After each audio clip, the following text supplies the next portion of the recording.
누가복음 24장 25절부터 34절 말씀. 이르시되 미련하고 선지자들이 말한 모든 것을 마음에 더디 믿는 자들이여, 그리스도가 이런 고난을 받고 자기의 영광에 들어가야 할 것이 아니냐 하시고, 이에 모세와 모든 선지자의 글로 시작하여 모든 성경에 쓴 바 자기에 관한 것을 자세히 설명하시니라. 그들이 가는 마을에 가까이 가매 예수는 더 가려 하는 것 같이 하시니, 그들이 강권하여 이르되 우리와 함께 유하사이다. 때가 저물어 가고 날이 이미 기울었나이다 하니, 이에 그들과 함께 유하로 들어가시니라.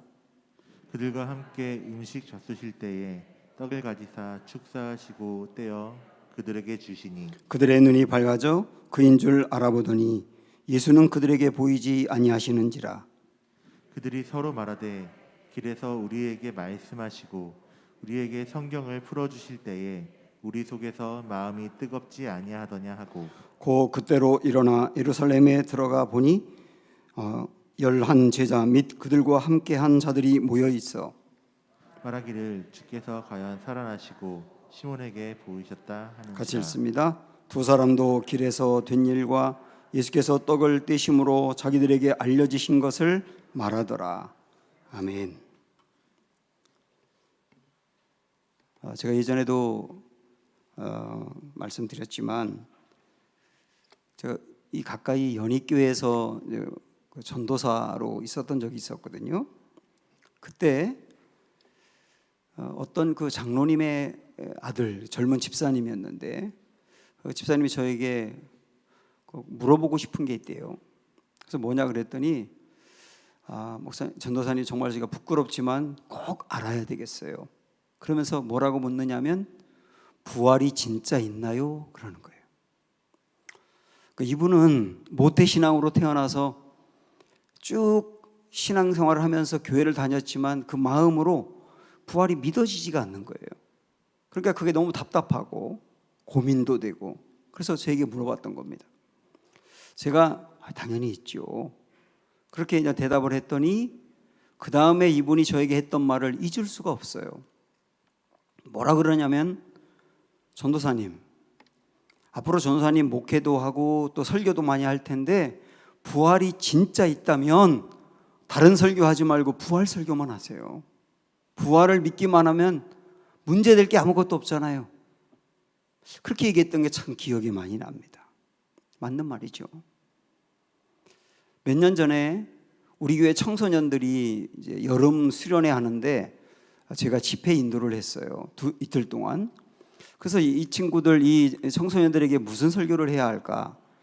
이 청소년들은 설교가 재밌지 않으면 안 듣는다는데, 근데 제가 하는 개그는 아재 개그라서 걔네들하고 코드가 안 맞고, 그거 했다가 괜히 낭패 볼 것 같고, 그래서 그것도 안 되고 뭘 얘기하나 고민할 때 기도하는데 하나님이 제게 이런 마음을 주셨어요. 신앙의 본질을 이야기해 줘라. 그래서 제가 부활 이야기를 하기로 결심하고 말씀을 준비했습니다. 그런데 말씀을 전하는 그날 오후 내내 굉장히 더운 여름날에 아이들이 물놀이를 했어요. 그리고 저녁에 고기를 잔뜩 먹었어요. 그리고 그 다음에 집회를 한 거예요. 그러니까 졸기에 아주 최적화된 환경에서 제가 설교를 시작하게 된 겁니다. 와, 그런데 그날 전 잊을 수가 없어요. 모든 청소년들의 그 시선이 저에게 딱 향해서 눈이 말똥말똥하게 이 말씀을 듣는데 말이죠, 얼마나 관심을 갖고 듣는지 몰라요. 제가 그 설교를 하면서 깨달은 게, 청소년 아이들도 부활에 대해서 정말 알고 싶어 하는구나. 그리고 정말 부활을 믿고 싶어 하는구나. 이런 것들을 알게 됐습니다.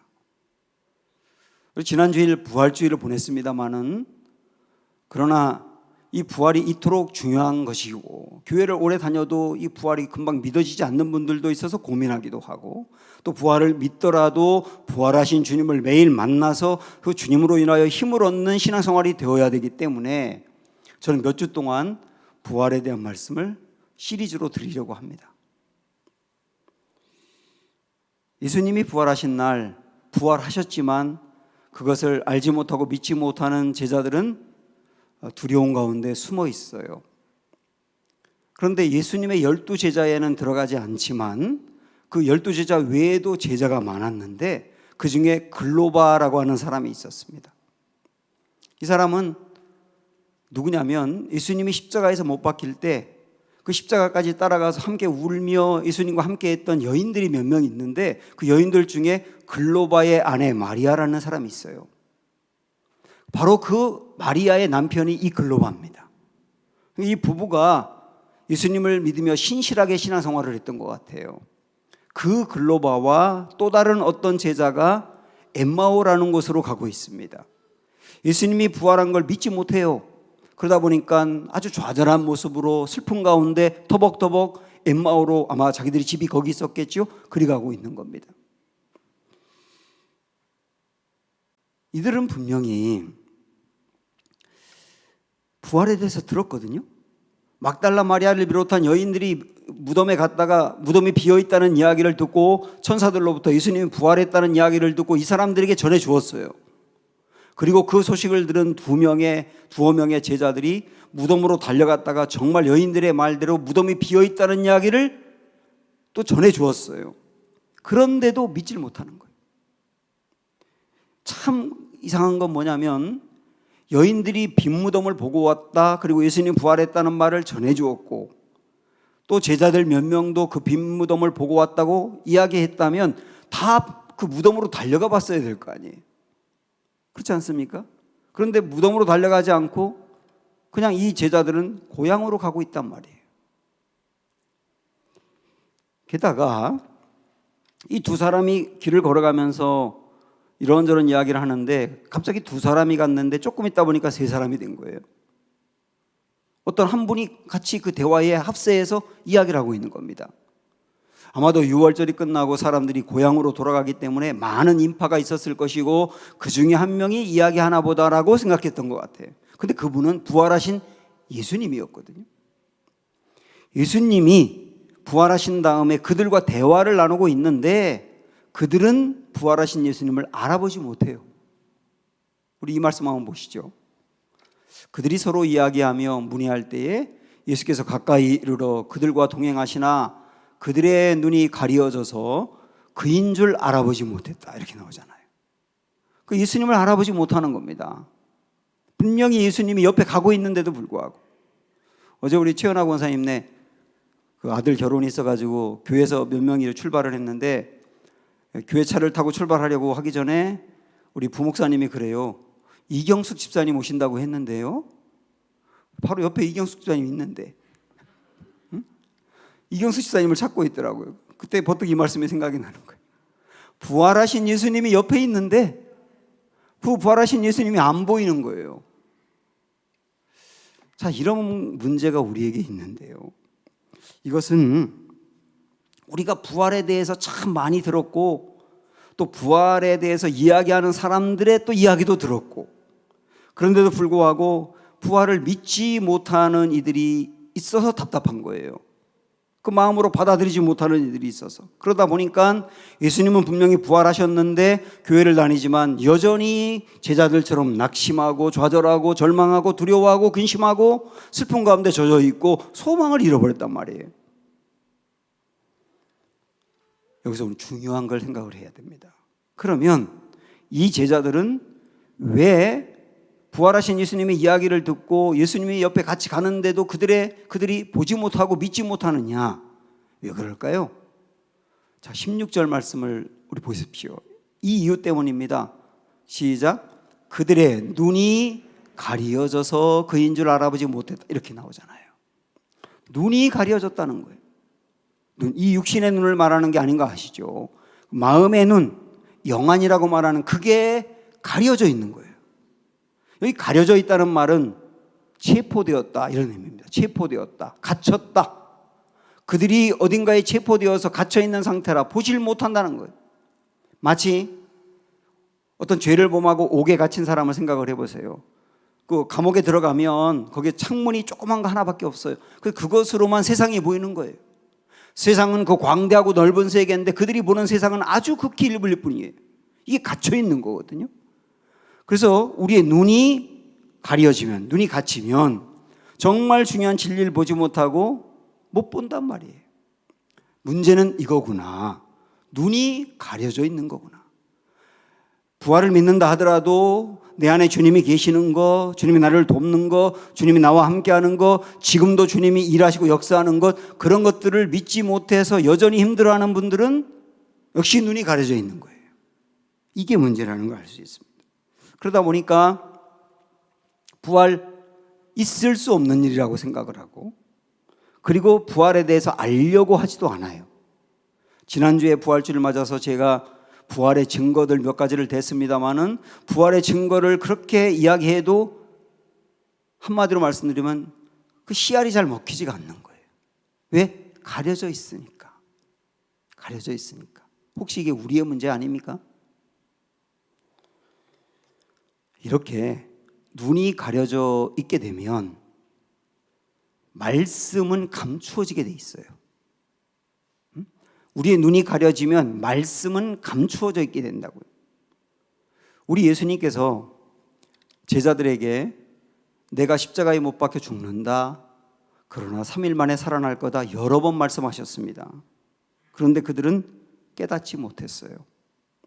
자, 우리 누가복음 18장에 있는 말씀을 보면 인자가 이방인들에게 넘겨져 희롱을 당하고 능욕을 당하고 침뱉음을 당하겠으며 그들은 채찍질하고 그를 죽일 것이나 그는 3일 만에 살아나리라 하시되, 제자들이 이것을 하나도 뭐라고 그랬냐면 깨닫지 못했다 그랬어요. 그러니까 십자가와 부활에 대해서 깨닫지 못하더라 그랬습니다. 제자들은 예수님으로부터 수도 없이 많은 말씀을 들었는데 그 말씀을 들으면서 은혜도 받았고 그 말씀을 통하여 힘도 얻었고 예수님이 하신 말씀을 또 믿었고 그랬습니다. 그런데 안타까운 건 뭐냐면 예수님이 하신 그 수많은 말씀 중에 가장 중요한 말씀, 그 많은 말씀 중에 가장 중요한 말씀이 뭐냐면 십자가와 부활에 대한 말씀이에요. 그런데 다른 건 다 받아들이고 힘을 얻는다고 하는데 정작 가장 중요한 부활을, 또 십자가를 깨닫지 못하는 거예요. 이게 얼마나 안타까운지 몰라요. 교회를 다닙니다. 오랫동안 다닙니다. 설교를 들으면서 은혜 받았다고 합니다.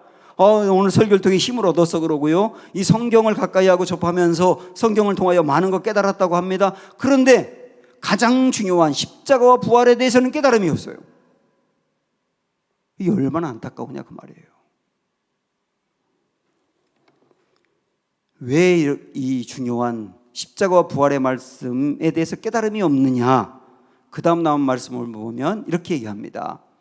제자들이 이것을 하나도 깨닫지 못하였으니, 그 다음 뭐라 그랬어요? 그 말씀이 감추었으므로 라고 말합니다.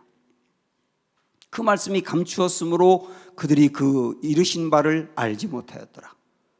말씀이 감추었다고 표현하고 있어요. 여기 감추었다는 말은 뭐냐면 안 들린다예요. 말씀이 안 들린다. 이 부활과 십자가에 대한 말씀이 안 들려요. 다른 말씀은 들려요. 그런데 가장 중요한 부활과 십자가에 대한 말씀이 안 들리는 거예요. 이 눈이 가려지면 말씀이 감추어진 이런 상태가 된다는 얘기죠. 사람들이 그렇지 않습니까? 내가 돈에 대해 관심이 많으면 돈 얘기할 때 눈이 반짝반짝해요. 건강에 대한 관심이 많은 사람은 건강 이야기를 하면 그렇게 귀담아 듣습니다. 그런데 자기가 관심 없는 이야기를 하면 안 들어요. 여러분 집에서 이런 얘기 없습니까? 아내가 남편에게 아니 당신은 자꾸 이렇게 얘기했는데 몰라. 내가 몇 번을 얘기했어. 그러면 남편이 뭐라 그러냐면 언제 얘기해? 들은 적이 없구만. 그 우리 집 얘기거든요. 제 아내는 저에게 아니 그때 분명히 얘기했는데 모르냐고. 근데 전 들은 적이 없어요. 아내는 얘기했다는데 저는 못 들었어요. 둘 다 맞는 거예요. 아내가 말한 게 분명하고 전 못 들은 게 분명해. 왜 그런지 아세요? 저는 어디가 관심을 두면 예를 들어 TV를 보면 TV만 보이지 이 소리가 전혀 안 들리는 거예요. 근데 제 아내는 꼭 중요한 거 볼 때만 얘기하더라고. 내가 여기에 관심을 가지면 다른 게 안 들리는 거예요. 제자들은 예수님이 십자가와 부활의 그 중요한 이야기를 할 때 그들의 관심은 거기에 없었어요. 제자들의 관심은 오직 예수님이 왕이 되는 거, 그리고 예수님이 왕이 되면 자기들이 그 옆에서 한 자리 차지하는 것, 온통 관심이 거기에 있었던 겁니다. 그리고 예수님이 십자가에 못 박혀 돌아가실 날이 임박하면 임박할수록 그 예수님이 왕이 될 거에 대한 기대도 고조되는 거예요. 그러니까 예수님이 아무리 십자가 부활에 대해서 중요하게 이야기해도 안 들리는 거예요. 이게 말씀이 감추었다라고 하는 뜻입니다. 눈이 가려져 있는 것이죠. 우리 예수님은 이 상태에 예수님의 제자로서 그동안에 예수님을 따라다녔는데도 이걸 믿지 못하고 눈이 가려져 있어서 말씀이 감춰져 있는 걸 보면서 너무 안타까운 마음으로 이렇게 말씀하셨어요. 25절 26절 보면 이르시되 미련하고 선지자들이 말한 모든 것을 마음에 더디 믿는 자들이요, 이렇게 쭉 말씀하셨어요. 미련하다고 표현하고 있는 거예요. 미련해서 말씀이 더디 믿어질 수도 있고 말씀이 더디 믿어져서 미련할 수도 있는데, 어쨌든 주님은 이 중요한 것, 다른 건 몰라도 이게 진짜 알아야 되는데 왜 제일 중요한 거 이거는 못 믿느냐, 너무 안타깝다라고 하는 마음을 이렇게 표현하고 있는 거예요. 자, 그러면 여기서 우리는 눈이 가려져서 중요한 것을 보지 못하고 말씀이 감춰져 있어서 들리지 않는, 이게 우리의 고민이라고 한다면 이거 해결할 수 있을까요? 있죠. 우리 예수님이 부활하신 다음에 엠마오로 걸어가고 있는 두 제자들 팀에 들어가서 함께 대화 나누신 이유가 뭐겠습니까? 부활을 믿지 못하는 그들의 마음을 믿도록 하기 위해서 찾아간 거잖아요. 오늘 우리에게도 주님은 그렇게 찾아오시는 거예요. 정말로 제자들은 눈이 가려져서 예수님의 부활을 믿지 못했는데 오늘 쭉 뒤로 넘어가서 31절을 보니까 이런 말씀이 있네요. 그들의 눈이 밝아져 그인 줄 알아보더니 예수는 그들에게 보이지 아니하시는지라. 그들이 예수님을 알아봤다 그랬어요. 예수님을 알아봤다는 말은 부활의 주님을 믿었다 그런 얘기예요. 드디어 믿음이 생겼다예요. 그때 믿음이 생기자마자 예수님은 그 제자들을 이렇게 떠나십니다. 근데 중요한 거는 예수님의 부활이 믿어지게 된 것은 눈이 밝아졌기 때문이에요. 눈이 밝아졌다는 말은 앞에서 봤던 눈이 가려졌다는 거하고 반대 개념입니다. 눈이 가려졌다는 말이 뭐라 그랬어요? 체포되었다. 그래서 옥에 갇혀 있는 것처럼 바깥이 안 보인다 그 얘기죠. 그런데 눈이 밝아졌다는 말은 뭐냐면 눈이 열렸다예요. 이제는 눈이 열렸다. 부활의 주님이 보이고 부활이 마음으로 믿어진다. 이 눈이 밝아졌다는 뜻입니다. 여기서 그러면 여러분 이렇게 생각하세요? 내가 눈이 밝아지, 나도 눈을 밝히면 되겠네. 내가 눈을 밝히 보면 되겠네. 그런 게 아니에요. 눈이 밝아졌다는 말은 자기가 봤다는 개념이 아니라 누군가가 눈을 밝게 해 주었다는 개념이에요. 이 가림막을 그분이 제거해 주고 안 보이던 것이 보이게 하고 믿지 못하던 것을 믿도록 해 주셨다는 거예요. 이건 자기가 적극적으로 뭔가 했다가 아니라 누군가가 해 주었다예요. 하나님이 이들의 눈을 밝혀주신 것이죠. 그래서 오늘 우리가 눈이 밝아지기 위해서 우리 안에 있는 가림막들을 주님이 제거해 주셔야 합니다. 그래서 부활은 믿는 거라고 하기보다는 믿어지는 거라고 할 수 있어요. 저는 그래서 설교하면서 믿습니까? 이런 말 잘 안 해요. 믿으시기 바랍니다. 이런 것도 잘 안 해요. 그게 별로 소용이 없어요. 믿으시기 바랍니다. 세게 하면 주무시다 말고 일어나서 아멘 하긴 합니다. 그래, 그렇다고 믿는 거냐고, 그게. 믿어줘야 된다. 믿어줘야 된다. 눈이 밝아지면 믿어지는 거예요. 이거 주님이 하실 일인데, 그러면 주님이 우리의 눈을 밝혀주어야 믿게 되는 거구나 하는 걸 알았습니다. 그러면 언제 주님이 눈을 밝혀주시는가? 이게 중요하잖아요. 우리가 거기에 우리의 할 일이 있는 거예요. 일단 믿음이 생기는 것은 과정이 필요한 겁니다. 우리 마음에 믿음이 딱 생기면, 나 부활을 믿는다는 것은 순식간에 믿지만 그 믿음이 오기까지는 과정이 있는 거예요. 오늘 주님이 그 과정을 이렇게 거쳐가면서 믿음을 불어넣거든요. 어떤 과정이냐?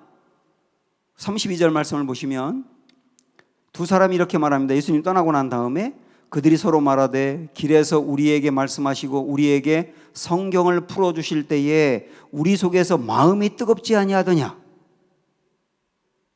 언제 그랬다고요? 성경을 풀어주실 때. 두 제자가 부활에 대해서 이야기하면서 야, 부활했다고 하는데, 예수님 부활했다고 하는데 도저히 믿지 못하겠어. 그러면 서로가 대화할 때 거기 예수님께서 함께 대화에 참여하면서 어떤 일을 하셨느냐면 부활에 대해서, 십자가에 대해서 구약 성경에서 말씀한 것을 풀어주신 거예요. 27절 보면 그게 나옵니다. 이에 모세와 모든 선지자의 글로 시작하여 모든 성경에 쓴 바 자기의, 예수님에 관해서죠, 예수님에 관한 것을 자세히 설명하시니라. 여기에 모세와 선지자는 구약 성경을 말하는 거예요. 여기서 이 신약은 아직 나오기 전이니까요. 그러니까 구약 성경에 있는 예수님에 관해서 한 이야기를 예수님이 두 제자에게 풀어 설명해 주었다는 뜻입니다. 구약은 수많은 예언들이 있습니다. 그런데 우리 예수님에 대한 예언이 구약에 적어도 300개 이상이 나와요. 그 중에서 예수님이 돌아가시는 날 그 하루에 이루어진 예언이 60개 정도가 됩니다. 이건 이제 학자들이 다 분석을 한 거예요. 그 예언 중에는 예수님이 내가 목마르다라고 말씀하신 것, 그 다음에 병정들이 예수님의 다리를 꺾으려고 했는데 이미 돌아가셔서 다리를 꺾지 않았다는 것, 예수님 돌아가시고 난 다음에 어떤 부자의 무덤에 갇혔다는 것, 이 모든 것들은 다 구약에 이미 예언이 됐던 것들인데 그 예언이 예수님 돌아가시는 그날 60개 정도가 이루어졌다고요. 그러니까 우리 예수님은 두 명의 제자에게 구약의 성경을 가지고 하나하나 설명하면서 봐라, 여기 십자가에 대해서 여기 설명하고 있는데 이게 예수님 십자가에 못 박혀 돌아가실 때 이렇게 이루어졌지. 자, 여기 구약에 보면 이사야에 이런 말씀이 있는데 이 말씀이 우리 예수님 고통당할 때 이루어졌고, 이 예레미야에 있는 이 말씀도 이루어졌고, 하나하나 십자가에 대해서 제자들에게 설명해 주고, 그 다음에 부활에 대해서 구약에서 예언한 것들을 또 하나하나 풀어서 설명해 줬단 말이에요. 그렇게 성경을 풀어 설명할 때 어떤 일이 일어났다고요? 마음이 뜨거웠다. 마음이 뜨거워졌다. 이게 믿음으로 가는 과정인 거예요.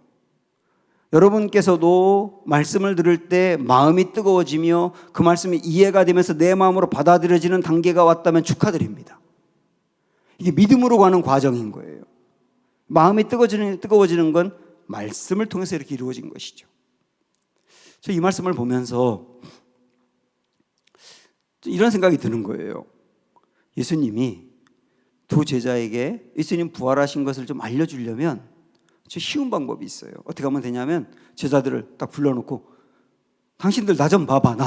나 잘 쳐다봐. 나야, 나 예수, 내가 부활했단 말이야. 날 보라고. 이렇게 하면 제자들이 보고서 거기서 부활하신 예수님을 알면 빨리 믿을 거 아니에요. 근데 주님은 그런 방법으로 안 하고 오히려 부활하신 예수님을 발견하자 떠났단 말이에요. 그리고 무엇을 남겨놨냐면 말씀을 남겨놓은 거예요. 굉장히 중요한 얘기입니다.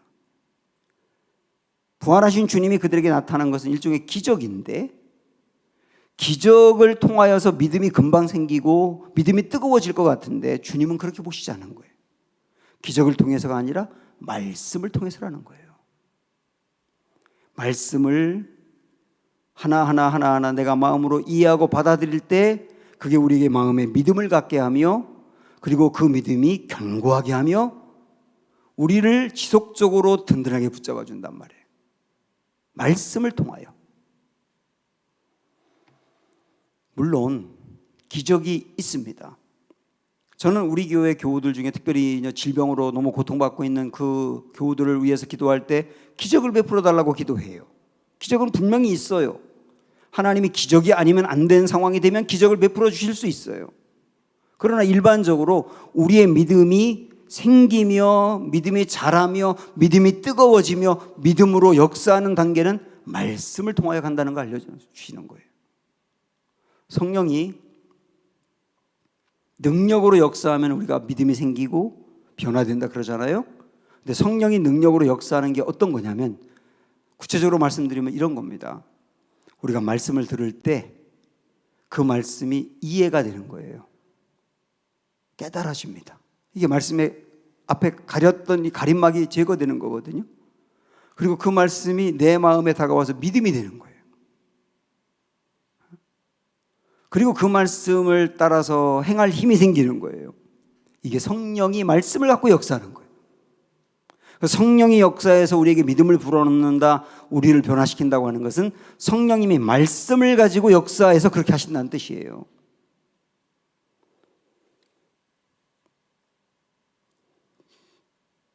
누가복음 16장에 보면 누가복음 16장에 그 부자와 거지 나사로 이야기가 있습니다. 부자가 지옥에 갔죠. 지옥에서 지옥이 진짜 있다는 걸 경험하고 나니까 자기의 형제들이 아무도 이 천국 갈 사람이 없고 다 지옥에 올 사람밖에 없는데 그들이 마음에 걸렸던 거예요. 그래서 아브라함에게 요청하지 않습니까? 내게 형제들이 있는데 이 형제들이 좀 깨우쳐야 되겠다. 그러니까 저 나사로, 저 천국에 간 저 사람을 좀 보내다오. 그러면 분명히 나사로가 죽은 것을 아는데 그가 다시 살아나서 그들에게 가면 부활한 것을 보고서 우리 형제들도 깨닫고 주님을 믿을 게 아니냐. 그렇게 해다오라고 부탁을 합니다. 그때 아브라함이 뭐라고 했는지 한번 말씀 보실까요? 아브라함이 이르되 그들에게 모세와 선지자들이 있으니 그들에게 들을지니라. 이게 무슨 말입니까? 모세와 선지자는 구약 성경을 말하는 거예요. 그들에게도 성경이 있다. 성경을 믿어야 진짜 믿는 거다. 그러니까 우리 생각은 그거보다 죽었던 사람이 살아나는 걸 보면 분명히 믿을 거 아닙니까? 이 사람도 그렇게 생각해서 그 다음 절에 이렇게 말하거든요. 30절에 보면 이르되 그렇지 아니하니이다. 아버지 아브라함이여 만일 죽은 자에게서 그들에게 가는 자가 있으면 회개하리이다. 아니요, 죽었던 자가 살아나서 가보면 그걸 보고 금방 회개할 거 아닙니까? 이렇게 이야기한 거예요. 그러자 31절에 이르되 모세와 선지자들에게 듣지 아니하면, 다시 말하면 성경을 믿지 아니하면 비록 죽은 자 가운데서 살아나는 자가 있을지라도 권함을 받지 아니하리라. 이게 무슨 말입니까? 부활을 포함해서 우리에게 믿음을 불어넣는 것은 말씀이라는 거예요. 말씀이라는 거. 그러므로 사랑하는 여러분, 이 말씀을 가까이 하는 거, 그 우리의 일입니다. 말씀을 가까이 하고 그 말씀이 선포되는 현장에 있고, 그럴 때 성령님이 그 말씀을 가지고 역사해서 우리의 눈에 가림막을 제거하며 그 말씀을 들을 때 깨달음을 주며 그때 부활이 믿어지게 하며 그때 우리를 새롭게 만들어 가시는 거다. 이게 오늘 말씀이에요. 자, 이제 알았습니다. 말씀을 통하여 믿음이 생기는 거다. 그래서 우리는 말씀을 가까이 하는 거다. 그때 어느 순간에 성령님이 말씀을 통해 역사하는 거다 하는 걸 알았습니다. 그런데 이 말씀을 통하여 마음이 뜨거워지는 것도 믿음으로 가는 하나의 과정들이에요. 그러다가 이 두 제자는 결정적으로 언제 믿음을 갖게 됐느냐면, 다시 보세요. 이번에 이제 30절 31절 보시면 그들과 함께 음식 잡수실 때에 떡을 가지사 축사하시고 떼어 그들에게 주시니 그들의 눈이 밝아졌다. 이렇게 나옵니다. 언제라고요? 떡을 떼줄 때. 예수님이 그 집으로 들어가서 이 제자들과 함께 식사를 하는데 예수님이 손님인데도 주인처럼 떡을 떼서 제자들에게 준 거예요. 이렇게 떡을 떼어서. 근데 떡을 떼어 주실 때 이들의 마음에 확연한 믿음이 생겼다는 거예요. 자, 이건 무엇을 의미하느냐? 물론 이들은 12제자 안에 들어가는 사람이 아니기 때문에 주님이 최후의 만찬에서 떡을 뗄 때 없었던 사람이에요. 여기서 말하는 떡을 뗀다는 것은 그 최후의 만찬을 말하는 것은 아닙니다. 그럼 여기서 떡을 뗀다는 건 뭐냐? 친밀한 교제를 말하는 거예요. 이스라엘 백성들은 함께 식사하면서 떡을 떼는 관계가 되면 정말 친한 관계라고 하거든요. 여기서 주님이 떡을 떼었다는 말은 주님과 제자들 사이에 친밀한 관계가 이루어졌다는 뜻이에요. 친밀한 관계가 우리에게 믿음을 불어넣는 거구나. 주님과 친밀해지게 되면 주님의 마음을 알게 되고 주님의 눈으로 바라보게 되면서 믿음이 새로워지는 것이구나 하는 걸 알 수 있습니다. 두 가지예요. 말씀과 친밀함이라고.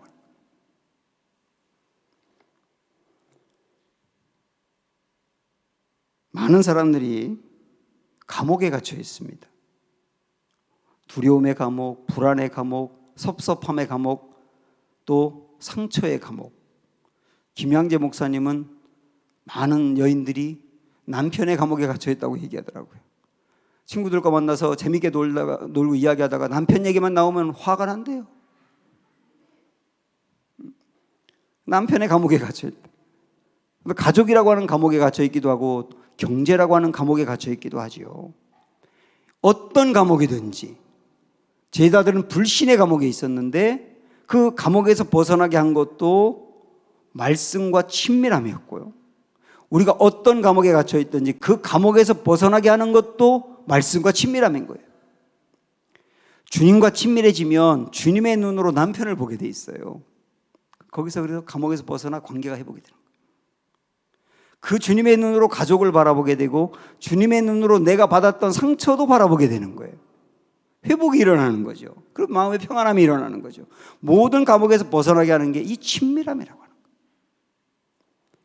우리가 붙들고 가야 될 거 두 가지 아시겠죠? 제자들은 이렇게 부활하신 주님을 만났습니다.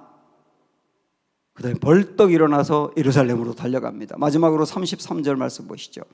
곧 그때로 일어나 예루살렘에 돌아가 보니 11 제자 및 그들과 함께한 자들이 모여 있어 예루살렘으로 달려갔다고 나오는데, 엠마오는 어떤 곳이냐면 실패의 장소요, 좌절의 장소요, 무엇을 해야 될지 모르는 막막한 곳이었어요. 근데 이제 거기에서 벌떡 일어나 예루살렘은 어디냐? 사명을 감당해야 될 곳, 소망을 전해야 될 곳, 그곳으로 달려가게 되었다는 얘기죠. 다시 말하면 제자들이 부활의 주님을 만나고 살아났다는 얘기입니다. 사랑하는 여러분, 오늘의 이 말씀처럼 말씀 중에 주님이 역사하시고 주님과 친밀함 중에 하나님 우리를 도우셔서 우리의 가림막들이 제거되고 눈이 밝아져 주님을 만나는 역사가 우리 모두에게 있기를 주님의 이름으로 축원합니다.